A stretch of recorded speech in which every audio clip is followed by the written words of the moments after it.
franchi l'invisible, tout est à refaire. Céleste Mécanique, la danseuse du néant. Chapitre 8, le rouage du destin. Alors que Nira tournait le dos à la salle, prête à avancer, elle sentit une pression étrange, comme une force invisible qui la poussait. L'univers semblait l'attirer, la guider vers un point précis. Le chemin devant elle se dessinait de manière plus claire que jamais. Les cartes fractales ne flottaient plus autour d'elle, mais s'étaient fixées dans une forme précise, une ligne directrice à suivre, comme un fil d'Ariane guidant un voyageur perdu à travers le labyrinthe de ses propres pensées. Chaque étape qu'elle franchissait faisait naître une nouvelle vision, une nouvelle possibilité. Mais ce n'était plus un choix. Ce n'était plus une épreuve.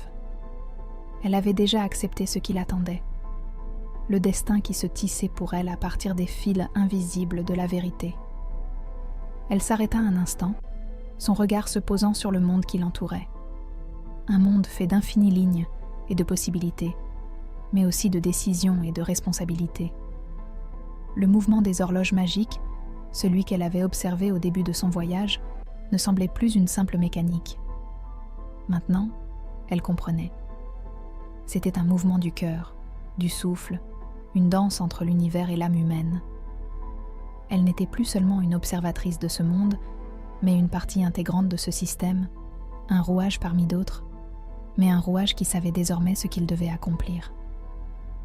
Elle prit une profonde inspiration, se préparant à avancer, prête à embrasser la destinée qu'elle avait choisie et à la sculpter de ses propres mains.